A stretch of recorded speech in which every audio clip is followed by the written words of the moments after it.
Heads up. Here we go.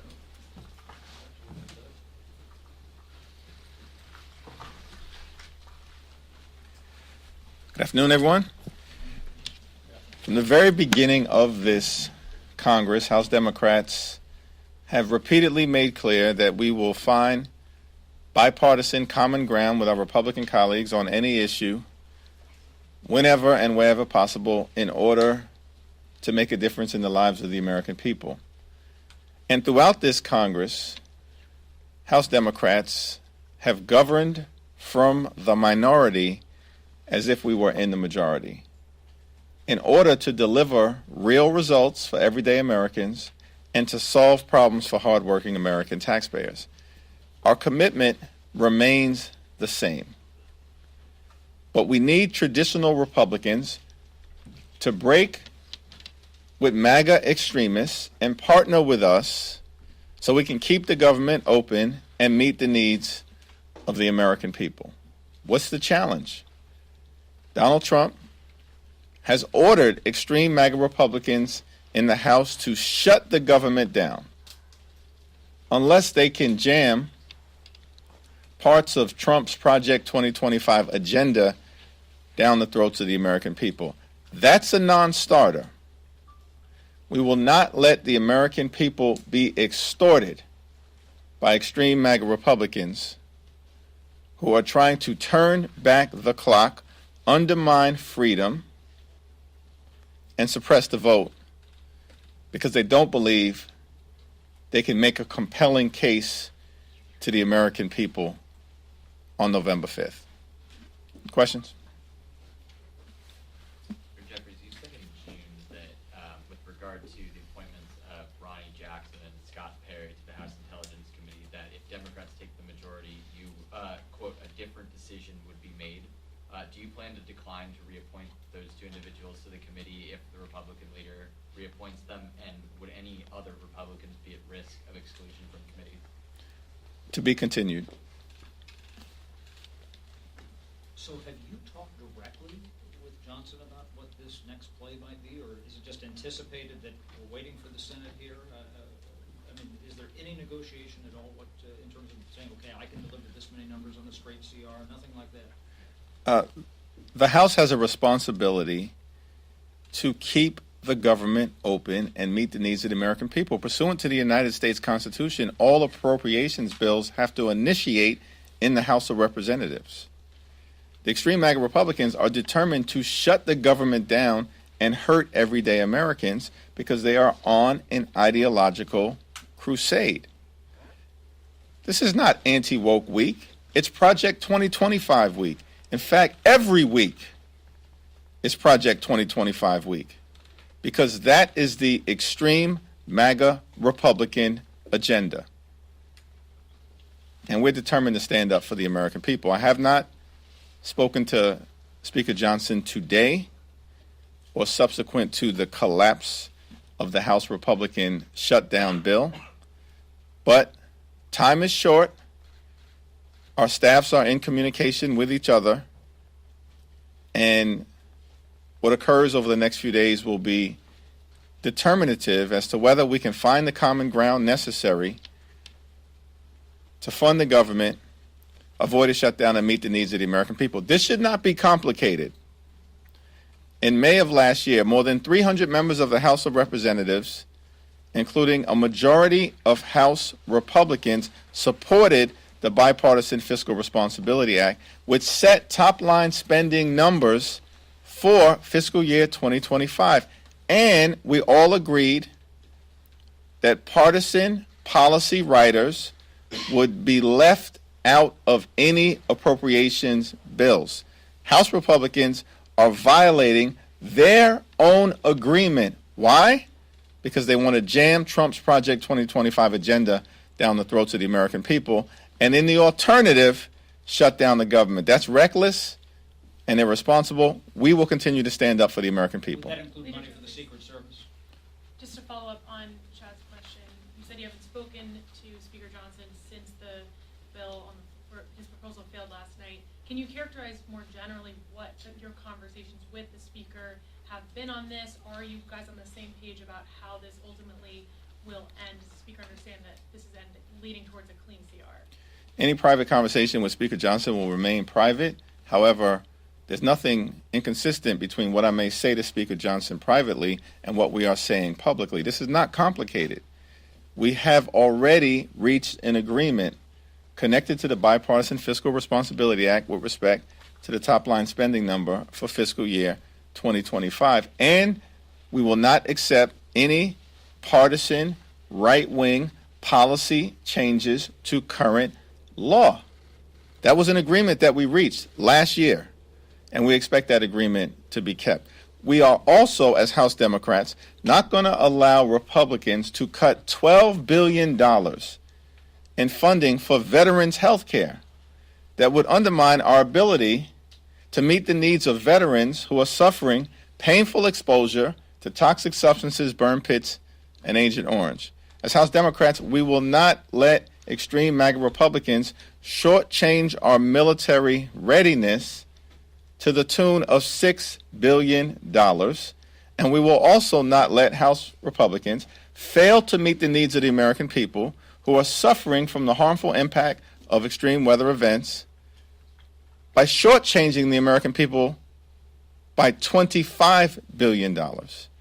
And so there's nothing inconsistent with that public position that I might otherwise say to Speaker Johnson privately.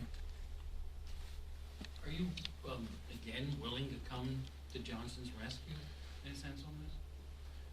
Because a shutdown, obviously, even just a 2-hour shutdown or whatever, might very well accrue better towards the Democrats and Democratic candidates. Our position has always been we're going to do the right thing by the American people and continue to govern in a common sense, bipartisan manner to deliver real results for everyday Americans.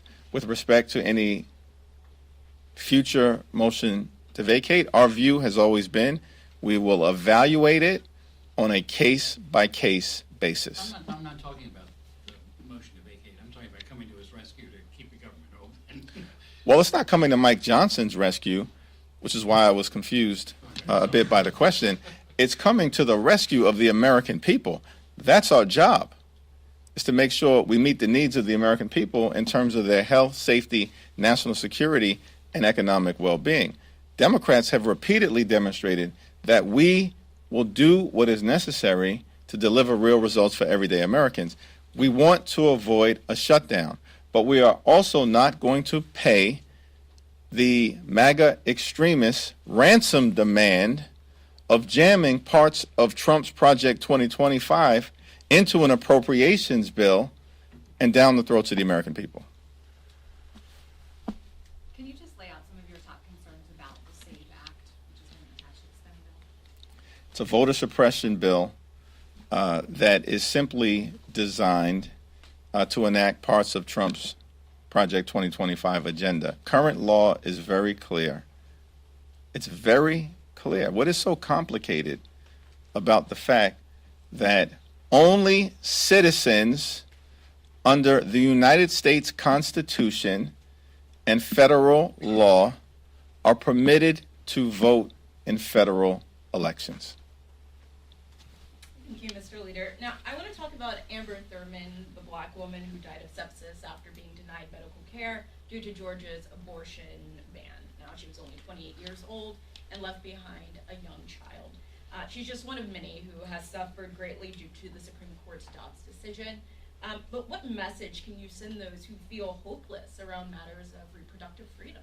Yeah, my heartfelt condolences go out to Amber's family. This should never have happened, and it is a direct result of Donald Trump and extreme MAGA Republican efforts to kill the protections of Roe v. Wade and now to pursue a national abortion ban. It's part of their agenda. Their agenda is very clear. The extreme MAGA Republican agenda is very clear. A national abortion ban, Trump's Project 2025, and massive tax cuts for the wealthy, the well-off, and big corporations. That's their agenda. And the hope that the American people should feel on this issue is that as Democrats led by President Joe Biden and Vice President Kamala Harris, we believe in a woman's freedom to make her own reproductive health care decisions. We support access to contraception and birth control. We support IVF. The extreme MAGA Republicans do not. And as soon as we have the opportunity to act, House Democrats will swiftly pass the Women's Health Protection Act that will restore the protections of Roe v. Wade and beyond in terms of access to contraception, freedom of movement and travel, as well as access to IVF. This is in the hands of the American people over the next 47 days. And it's clear that the American people stand on the side of reproductive freedom. Thank you. Thanks. Chad? The cap on salt sunsets next year, as it stands right now. If you become speaker, which you certainly want to be, would under any circumstances would you put legislation on the House floor that would either cap in part or in whole salt going forward? We are committed to making sure we reverse the damage that was done by the extreme MAGA Republicans in connection with the 2017 GOP tax scam, which capped the state and local tax deduction. And for many middle-class families in New York, New Jersey, Connecticut, Illinois, and California, as well as other parts of the country, all but eliminated the state and local tax deduction in a meaningful way and resulted in tax increases for middle-class families, in some cases by thousands of dollars. The irony of all ironies is that the former president shows up in Nassau County yesterday with House Republicans like Congressman D'Esposito. Elise Stefanik couldn't even pronounce her name correctly. How much did that hurt? And so many others who were responsible for detonating the state and local tax deduction or have failed to restore it and now want to claim that they're going to come to the rescue. They were the arsonists who burned down the state and local tax deduction, and they have no credibility in trying to pretend right now that they'll be the firefighters. We will work in a bipartisan way to restore the state and local tax deduction. But here's why the November election is so important on this issue. State and local tax deduction cap will lapse on its own as of December 31st, 2025. It will lapse on its own. No action is required. And so who has the gavels on January 3rd in the 119th Congress will determine whether the state and local tax deduction is restored in full or whether it continues to be capped in a way that hurts middle-class families. Thank you. You made clear that you want a clean, short-term CR, but there's a group of senators that want some emergency relief for natural disasters. There are others who want some emergency funding for the Secret Service. When you say clean, are you willing to accept anything at all, or do you mean it just has to extend 24 funding as it currently exists? Yeah, we are open-minded about meeting the needs of the American people in the context certainly of disaster assistance. And we've got to get the Secret Service into a position where its protectees can be shielded in the most maximum way possible from harm. That means President Biden, former President Trump, Vice President Kamala Harris, Governor Tim Walz, Senator J.D. Vance, or anyone else who may fall within the scope of Secret Service protection. In the House, we have a bipartisan task force led ably by Congressman Jason Crow on our side that's working in good faith with House Republicans to assess the situation in terms of the failures to date connected to the Secret Service and to come up with recommendations as to how do we prevent the type of situation, the type of close call that has now occurred with the former president from ever happening again. We're committed to that exploration and turning the situation around with respect to the Secret Service, but I do not want to get out ahead of the bipartisan recommendations from the task force that will be forthcoming. But disaster relief you could accept on CR? A disaster relief, I think, is probably ripe for a Four Corners agreement. And that's not to say that addressing the Secret Service is not ripe at this point in time, but that investigation is still ongoing by this bipartisan task force, and they haven't presented any recommendations to us at this particular point in time. Thank you, Mr. Leader. Going back to New York, the former president, as you mentioned, was in the state. New York and California are key to you all winning the majority. You've expressed confidence in the prospects in New York. How confident are you in the work that you and local leaders have done to shore up the state and win back that state after Donald Trump said that not only will House Republicans keep the House, he's going to win New York? Just what's your reaction to that comment, and how confident are you that those seats that Republicans won in 22, you all win back in 24? It's a laughable suggestion by the former president, Donald Trump, that he's going to win New York. He will not win New York, and it will not be close. And for the life of me, many of us can't figure out why the so-called swing seat Republicans in New York have tethered themselves so closely to Donald Trump. The explanation is that they've been exposed as extreme MAGA Republicans and have stopped trying to pretend to be moderate because that hasn't worked. And so we, under the leadership of Governor Kathy Hochul, in partnership with Senator Kirsten Gillibrand, feel as though we are prepared to do what's necessary to make our best possible case to voters in all of the contested congressional elections in New York.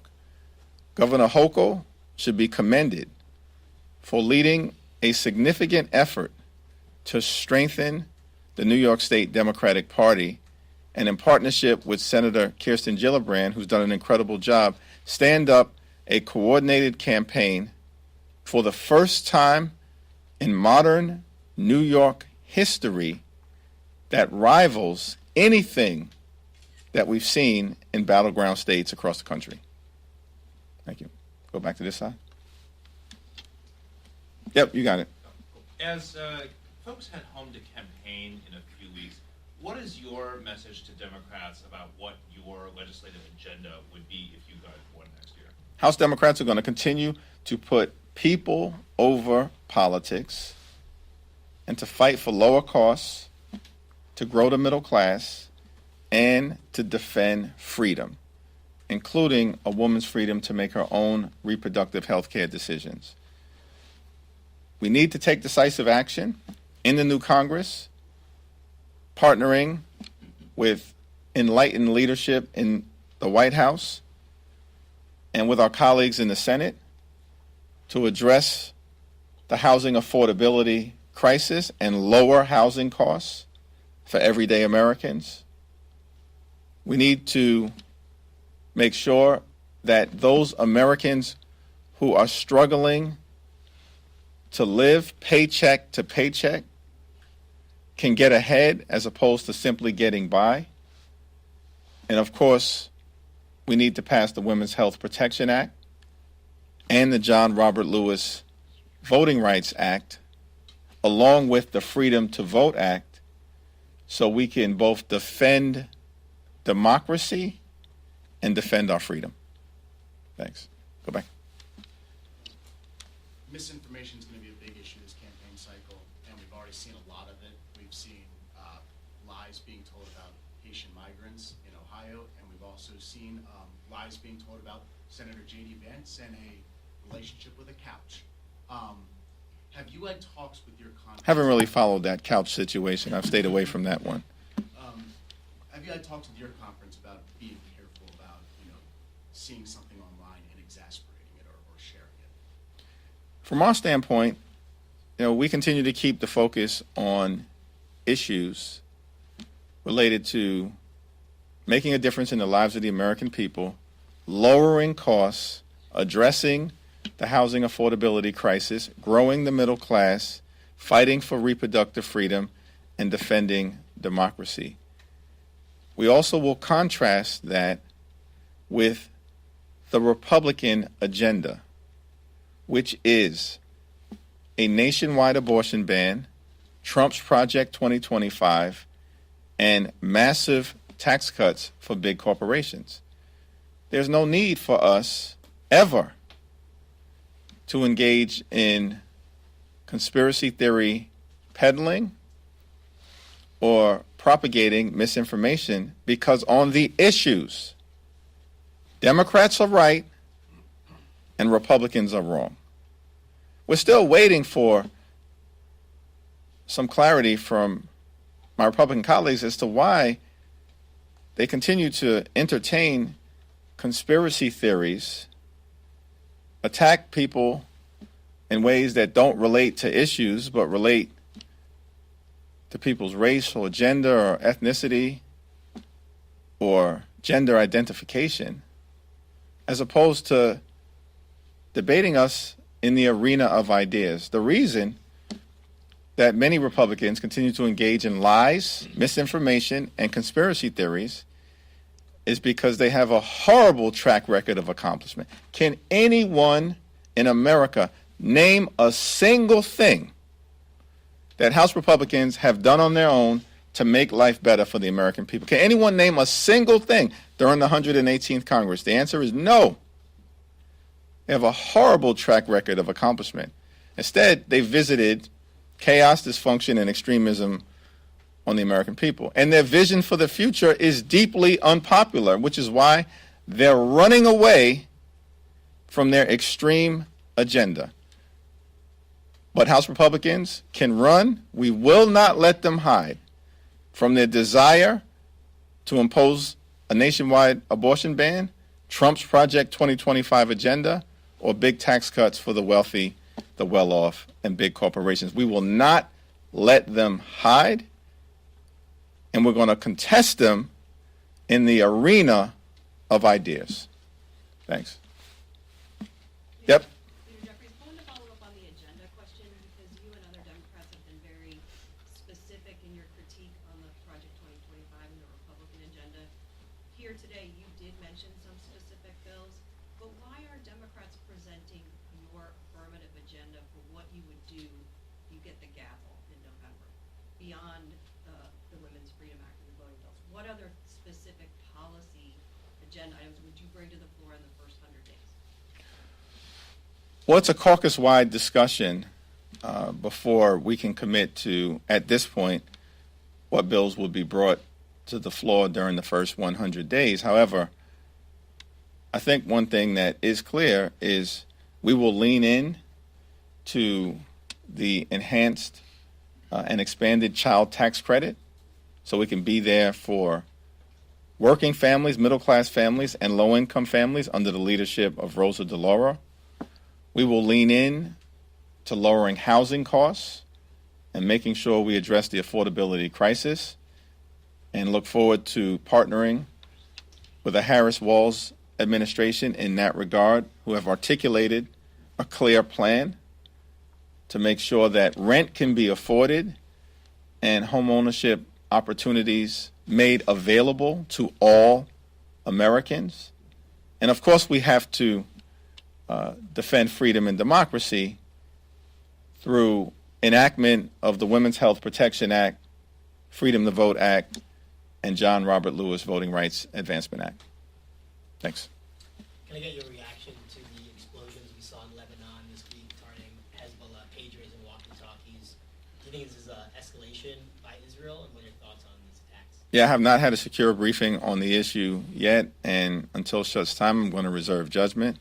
Israel, of course, has the right to defend itself. There's a special relationship between the United States and Israel.